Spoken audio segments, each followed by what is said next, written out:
Hello friends.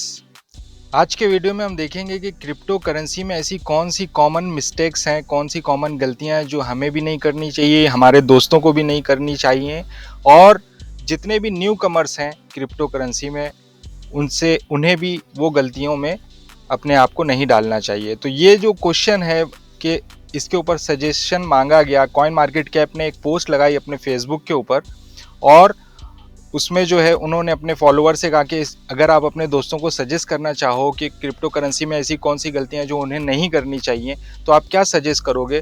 तो उसके ऊपर करीब 600 से ज़्यादा कमेंट्स आए, जो जिनको देख के हमें बहुत अच्छा एक आइडिया लग जाता है कि ऐसी कौन सी कॉमन मिस्टेक्स हैं जो लोग करते हैं और जिनसे हम सबको बचना चाहिए। तो सीधा चलते हैं उस पोस्ट की तरफ, कॉइन मार्केट कैप की। ये मेरे स्क्रीन पे आप देख रहे हैं फेसबुक का कॉइन मार्केट कैप का पेज खुला हुआ है, और वो पोस्ट करीब अभी से 20 घंटा पहले कॉइन मार्केट कैप ने लगाई थी। तो थोड़ा नीचे जाते हैं, स्क्रॉल डाउन करने के बाद में हमें यहाँ पे कॉइन मार्केट कैप की वो पोस्ट मिलेगी। ये सेकेंड पोस्ट और ये करीब थर्ड फोर्थ पोस्ट, हाँ ये आ गई। 12 घंटे पहले कॉइन मार्केट कैप की ये पोस्ट थी। What are the biggest crypto mistakes you can make, help a new crypto friend. अपने नए क्रिप्टो फ्रेंड को की हेल्प के लिए जो है आप आंसर करिए अपने फॉलोअर से। उन्होंने कहा कि ऐसी कौन सी गलतियां हैं जो आप क्रिप्टो में कर सकते हैं। तो इनके ऊपर जो टॉप कमेंट्स आए बहुत इंटरेस्टिंग है, उनसे हमें भी सीखने को मिलता है। तो यहाँ पे हम इनके कमेंट्स को देखते हैं one by one. Selling when price is dropping, ये एक ऐसी कॉमन मिस्टेक है जो अक्सर लोग करते हैं, मैंने भी किया है। अक्सर क्या होता है कि जब किसी भी कॉइन का प्राइस सडनली ड्रॉप होना शुरू हो जाता है तो वो टाइम पे हम जो है डर के हम भी सेल कर देते हैं, लॉस में अक्सर सेल कर देते हैं, या जो जो है वो प्रॉफिट नहीं ले पाते जो प्रॉफिट हमको मिलना चाहिए था।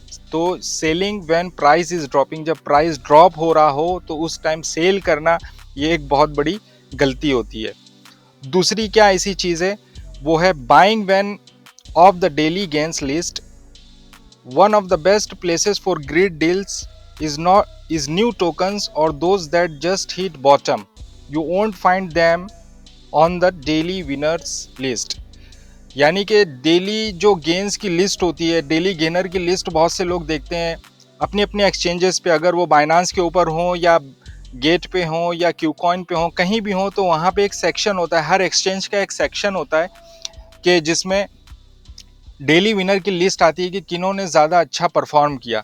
तो उस लिस्ट के हिसाब से बहुत से लोग इन्वेस्टमेंट कर देते हैं कि हाँ ये बहुत अच्छा परफॉर्म कर रहा है, या पिछले 24 घंटे के अंदर 20% पम्प किया, इसने 50% पम्प किया। तो वो कॉइन के अंदर जो है इन्वेस्टमेंट करना, डेली गेंस को देख के इन्वेस्टमेंट करना, ये एक बहुत बड़ी मिस्टेक है। और साथ ही साथ ये जस्टिन प्राट जो है यहाँ पे सजेस्ट भी करते हैं कि सही इन्वेस्टमेंट अगर आपको करना है तो उस पर करें कि जो अपने बॉटम को हिट किया हो, जिस अच्छे टोकन ने अपने बॉटम को हिट किया हो, जो अपने नीचे स्थल पर हो उसमें, या फिर जो न्यू टोकन्स हो उनके अंदर जो है आपको इन्वेस्टमेंट सजेस्ट कर रहे हैं जस्टिन प्राट। तो और साथ ही साथ वो यहाँ पे ये भी कह रहे हैं कि आपको वो टोकन्स जो है डेली विनर की लिस्ट में कभी भी नहीं मिलेंगे। बहुत ही अच्छा सजेशन है ये कि डेली गेनर्स या डेली विनर्स की जो लिस्ट होती है उसके आधार पे जो है इन्वेस्टमेंट करना, ये बहुत बड़ी गलती है। फिर देखते हैं तीसरा क्या सजेशन यहाँ पे आया हुआ था। ये अनिल जो है यहाँ पे लिखते हैं कि buying coins that has no utility और वैल्यू और अंडरस्टैंडिंग इस purpose in the world as it compared to its competitors. Also understanding the 4-year cycle and preparing for both dips and bottoms with a work strategy to prevent emotional decisions. यानी ये कह रहे हैं कि utility, किसी भी token की utility को समझे बगैर और उसके पर्पस को कंसीडर किए बगैर जो है, और उसके जो कॉम्पिटिटर्स हैं, फॉर एग्जांपल मान लेते हैं जैसे कि इथीरियम है, उसके साथ में अगर उनके कॉम्पिटिटर्स में अगर आडा और सोलाना वगैरह को रख लें, या और फिर कोई एक नया कोई ब्लॉकचेन प्रोजेक्ट आ जाए जिसकी कोई यूटिलिटी नहीं हो, जिसका कोई यूज़ केस नहीं हो, तो हम उन चीज़ों को कंसीडर किए बिना जो है उसके अंदर इन्वेस्टमेंट करें जिनकी कोई यूटिलिटी नहीं है, जिनका कोई पर्पस नहीं है। तो वो एक टाइम बीइंग के लिए आपको जो है एक पंप दे सकते हैं, आपको थोड़ा गेन दिखा सकते हैं, लेकिन चूंकि उनका कोई यूज केस नहीं है, बाद में जाके पब्लिक अगर वो प्रोजेक्ट को यूज ही नहीं करेगी तो उसमें इन्वेस्टमेंट कहाँ से आएगा, ये वो सजेस्ट कर रहे हैं अनिल जी। और तीसरा सजेशन यहाँ पे देखते हैं, 3 मिस्टेक्स ये बता रहे हैं क्या है, यहाँ पे मेरी स्क्रीन पे आप देख सकते हैं। फर्स्ट मिस्टेक बोल रहे हैं ये, बाय हाई सेल लो। ये एक ऐसी कॉमन मिस्टेक है कि लोग हाई पे बाय कर लेते हैं। हाई हाई का मतलब क्या, जब ग्राफ जो है, जब आप सबसे सिंपल स्ट्रेटेजी ये है कि आप ना उसका ना कम से कम 1 साल का या 2 साल का ग्राफ खोल लें। जिस टोकन में भी इन्वेस्टमेंट करना है उसका एक बड़ा सा ग्राफ जूम आउट करके देखिए। बड़ा ग्राफ खोलने के बाद में आप ये देखें क्या वो अपने हाई पे है अभी। अगर वो हाई पे है और अगर वहां बाय कर रहे हैं, मिस्टेक कर रहे हैं, ठीक है।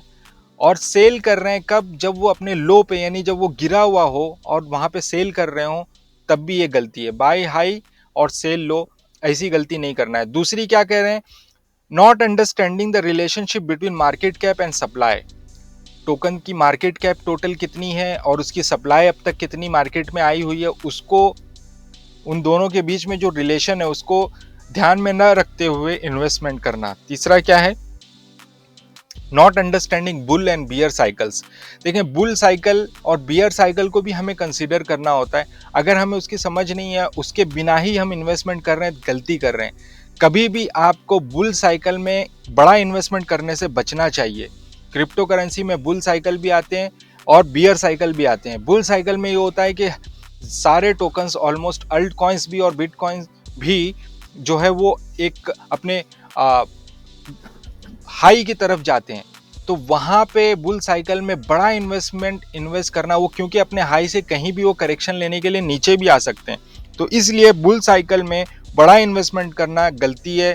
उसी तरीके से बियर साइकिल में सेल करना गलती है। आपको कभी भी बियर साइकिल में अपने टोकन्स को सेल नहीं करना है, ठीक है। ये 3 सजेशन बहुत ही अच्छे लगे मुझे। फिर नेक्स्ट यहाँ पे एक यूजर ने सजेशन दिया, taking advice from random people is probably a big mistake. बहुत ही अच्छी बात इन्होंने कही है कि रैंडम पीपल से एडवाइस लेना ये भी एक बहुत बड़ी मिस्टेक है, बहुत बड़ी गलती है।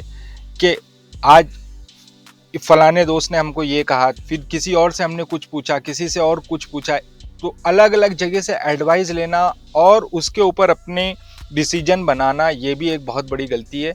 इससे जो है आदमी एक प्रॉपर किसी डिसीजन को नहीं बना सकता, ठीक है। नेक्स्ट एडवाइस दे रहे हैं कि बाय इन फोमो, ये एक ऐसी गलती। नेक्स्ट ये बता रहे हैं सीमांता गोस्वामी कि buy in FOMO sell in panic. ये भी समझ लेना, ये बियर और बुल साइकिल के जैसा ही है ये, कि फोमो में बाय कर लेना। फोमो का मतलब क्या होता है, फियर ऑफ मिसिंग आउट। देखें, फियर ऑफ मिसिंग आउट एक ऐसा फैक्टर है कि जो हमारे इमोशनल और हमारे भावुक होने से जुड़ा हुआ है।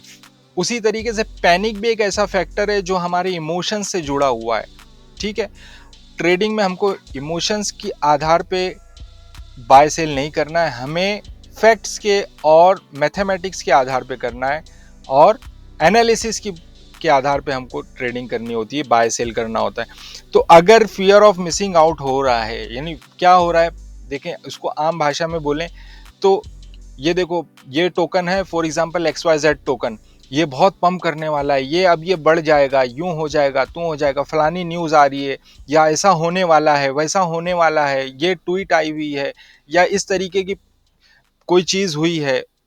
इस तरीके के सिनारियों में हम क्या करते हैं, जल्दी जल्दी हड़बड़ी में हम जो है बाय करते हैं।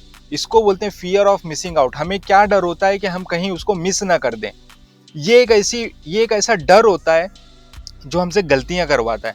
हम सही तरीके से एनालिसिस नहीं करते, हम सही तरीके से उसके चार्ट को नहीं देखते, और हम जो है सही तरीके से अपना इन्वेस्टमेंट डिसीजन भी नहीं बनाते, हम ब्रेक डाउन भी नहीं करते कि हमें कितना लेना है, कब लेना है, ठीक है। तो ये एक ऐसा फियर ऑफ मिसिंग आउट, एक ऐसा डर है कि वो हमसे इन्वेस्टमेंट की बहुत सारी गलतियां करवाता है। उसी तरीके से सेल इन पैनिक, पैनिक में सेल करना। कब पैनिक में सेल करना, पैनिक क्या है, डर है, खौफ है। ये पैनिक एक ऐसी चीज है कि वो सब में फैल जाती है। फॉर एग्जाम्पल, जैसे कि कोई ऐसी बैड न्यूज आई कि इस तरीके से होने वाला है, कोई एक्सचेंज बंद होने वाली है, या कोई टोकन बंद होने वाला है या कोई प्रोजेक्ट बंद होने वाला है, हम क्या करते हैं, सुनी सुनाई बातों के ऊपर उसको सही तरीके से एनालाइज नहीं करते, किसी से पूछते नहीं है और उसके आधार पे जो है हम सेल आउट कर देते हैं। और अक्सर ऐसा होता है कि लॉस में भी बहुत से लोग सेल कर देते हैं, या लॉस में नहीं सेल करते तो वो प्रॉफिट नहीं गेन करते जो उन्हें करना चाहिए था। वो डाउन जाता है, कुछ लोग सेल करते हैं, फिर हम भी सेल करते हैं, फिर और लोग सेल करते हैं और वो ग्राफ उसका नीचे जाता है, फिर कई सारे ऐसे लोग हैं जो लॉस में भी सेल कर देते हैं। तो ये चीज़ भी नहीं करनी है। उसी के साथ में नेक्स्ट यहाँ पे बीनू जोसेफ ये कहते हैं कि सिलेक्ट ट्रस्टेड एक्सचेंजेस। ठीक है, यहाँ पे मैं इनके साथ में सहमत हूँ, लेकिन मैं पूरी तरीके से नहीं हूँ। मैं आगे पढ़ता हूँ। वो कह रहे हैं कि नेवर चूज लाइक गेट.io with no customer service and stealing money from customers. वो ये कह रहे हैं कि ट्रस्टेड एक्सचेंज जिसको आपको सिलेक्ट करना है, ऐसे रैंडमली कोई भी एक्सचेंज को सिलेक्ट नहीं करें। उनको आप जो है पहले सारा कुछ एनालाइज कर लें, उसके बाद ही उसके एक्सचेंज के ऊपर जो है आप ट्रेडिंग करें। ठीक है, देखें यहाँ पे मैं एक चीज़ ये भी बता दूं कि हर एक्सचेंज, चाहे वो कितनी भी बड़ी हो, चाहे वो कितनी भी छोटी एक्सचेंज हो, हर एक्सचेंज के पॉजिटिव और निगेटिव दोनों तरीके के आपको रिव्यूज़ मिल जाएंगे। आपको यहाँ पे ये देखना है कि कितने परसेंटेज पॉजिटिव हैं, कितने परसेंटेज निगेटिव हैं। अच्छा, अब ये भी है कि जो एक्सचेंज का बहुत ज़्यादा रेपुटेशन हो गया है, तो उसके अंदर जो है वो अपनी मार्केटिंग के लिए ऐसे भी करते हैं कि वो पॉजिटिव फीडबैक की जो है बाय भी कर लेते हैं। तो इस तरीके से हमें जो है ना पूरी सर्विस को अच्छी तरीके से पहले टेस्ट करना है। और सबसे अच्छी जो एडवाइस इसमें होगी वो ये है कि आपको कभी भी एक एक्सचेंज के ऊपर नहीं चलना है, डाइवर्सिफाई कर लें 2-3 के ऊपर। ठीक है, चलें नेक्स्ट कमेंट यहाँ पे देखते हैं। ये ब्रेन ऑगस्टीन का, if your profit are worthy to taking a screenshot it's time to sell. बहुत अच्छी एडवाइस है। अक्सर देखें फ्यूचर ट्रेडिंग बहुत से लोग करते हैं और अपना स्क्रीनशॉट्स शेयर करते हैं कि मेरा इतना परसेंट प्रॉफिट हो गया इतने लेवरेज रखने पे। तो अगर वो अपना स्क्रीनशॉट शेयर कर रहे हैं तो उनको ये चीज़ नोट करनी चाहिए कि वो अपना स्क्रीनशॉट शेयर कर रहे हैं यानी वो खुश हैं। इसका मतलब क्या है कि वो समझ रहे हैं कि उन्होंने अच्छा प्रॉफिट बना लिया है। तो उनके लिए ये एडवाइस परफेक्ट है कि ये उनके लिए टाइम है कि वो सेल आउट कर दें, अपना कुछ पोर्शन तो सेल आउट कर ही दें।